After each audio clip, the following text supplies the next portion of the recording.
ನಿನ್ನೆ ದಿನ ನಾವು ತಿಳ್ಕೊಂಡ್ವಿ ಪವಿತ್ರಾತ್ಮನ ಬಗ್ಗೆ ಆದಿಕಾಂಡದಲ್ಲಿ. ಆತನು ನಮಗಾಗಿ ಕೊಡಲ್ಪಟ್ಟ ಒಬ್ಬ ಸಹಾಯಕ.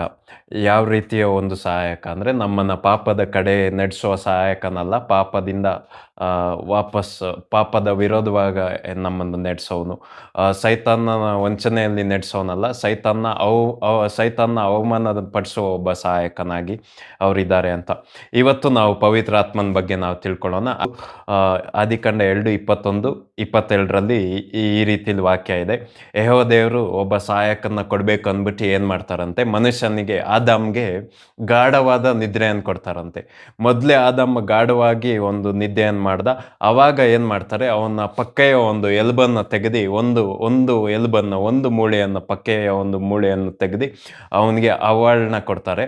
ಅದೇ ರೀತಿಲಿ 2ನೇ ಆದಾಮ್ ಕೂಡ ಒಂದು ಗಾಢವಾದ ಒಂದು ನಿದ್ರೆಯನ್ನು ಮಾಡ್ತಾರೆ. ಅವರು 3 ದಿನಗಳ ಕಾಲ ಅವರು ನಿದ್ದೆಯನ್ನು ಮಾಡ್ತಾರೆ.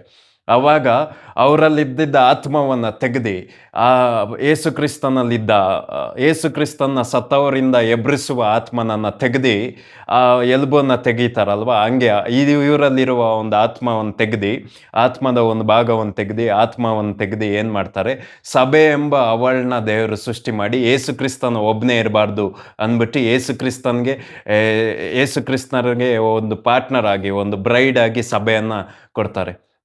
ಆಮೇನ್. ನಾನೇನು ಹೇಳ್ತಾ ಇದ್ದೀನಿ ಅಂದರೆ, ಪವಿತ್ರಾತ್ಮನಿಂದ ಏನಾಯಿತು ಅಂದರೆ, ಪವಿತ್ರಾತ್ಮ ನಮಗೆ ಯಾಕೆ ಕೊಡಲ್ಪಟ್ಟ ಅಂದರೆ, ಯೇಸು ಕ್ರಿಸ್ತನ ಜೊತೆ ನಮ್ಮ ಒಂದು ರಿಲೇಷನ್ಶಿಪ್ನ ಎಸ್ಟಾಬ್ಲಿಷ್ ಮಾಡೋಕ್ಕೆ ಕೊಟ್ಟರು. ಆಮೇನ್. ಎಲ್ಲಿವರೆಗೂ ನಮ್ಮೊಳಗಡೆ ಪವಿತ್ರಾತ್ಮ ಇದ್ದಾರೋ ಅಲ್ಲಿವರೆಗೂ ನಾವು ಯೇಸು ಕ್ರಿಸ್ತನ್ಗೆ ಇಷ್ಟವಾದವರು. ಯೇಸು ಕ್ರಿಸ್ತನ್ ನಮ್ಮನ್ನ ಬಿಟ್ಟು ಓಡೋಗೋದಿಲ್ಲ. ಯಾಕಂದರೆ ಮೊದಲೇ ಆದಾಮು ಅವಳು ತಪ್ಪು ಮಾಡಿದ ತಕ್ಷಣ ದೇವ್ರು ಬಂದಿದ ತಕ್ಷಣ ಅವಳ ಮೇಲೆ ಎತ್ತಾಕ್ಬಿಟ್ಟ. 2ನೇ ಆದಾಮ್ ಏನು ಮಾಡಿದ್ರು ಅಂದರೆ, ಅವಳು ತಪ್ಪು ಮಾಡಿದಾಗ, ನಾವು ಪಾಪಿಗಳಾಗಿರುವಾಗಲೇ ಅವರು ನಮಗಾಗಿ ಸತ್ತರು. ಆ ಪಾಪವನ್ನೆಲ್ಲ ಅವ್ರ ಮೇಲೆ ತಗೊಂಡ್ರು. 2ನೇ ಆದಾಮ್ ಏನು ಮಾಡಿದ್ರು ಅಂದರೆ, ನಮ್ಮ ಎಲ್ಲ ತಪ್ಪುಗಳನ್ನ ಅವ್ರ ಮೇಲೆ ತಗೊಂಡ್ರು. ಆಮೇಲೆ ಪವಿತ್ರಾತ್ಮ ಯಾಕೆ ಕೊಡಲ್ಪಟ್ರು ಅಂತ ಹೇಳಿದ್ರೆ, ಅವರು ಯೇಸು ಕ್ರಿಸ್ತಂದು ನಂದು ಒಂದು ರಿಲೇಷನ್ಶಿಪ್ನ ಎಸ್ಟಾಬ್ಲಿಷ್ ಮಾಡೋಕ್ಕೆ ಕೊಡಲ್ಪಟ್ಟ ಒಂದು ಆತ್ಮ. ಆಮೇನ್. ಎಲ್ಲಿವರೆಗೂ ಆದಾಮ್ನ ಒಂದು ಎಲುಬು ಅವಳಲ್ಲಿರುತ್ತೋ ಇವರಿಬ್ಬರು ಒಂದೇ ಆಗಿರ್ತಾರೆ. ಇವರಿಬ್ಬರನ್ನ ದೂರ ಮಾಡೋ ಯಾವುದೇ ಒಂದು ಶಕ್ತಿ ಇರೋದಿಲ್ಲ.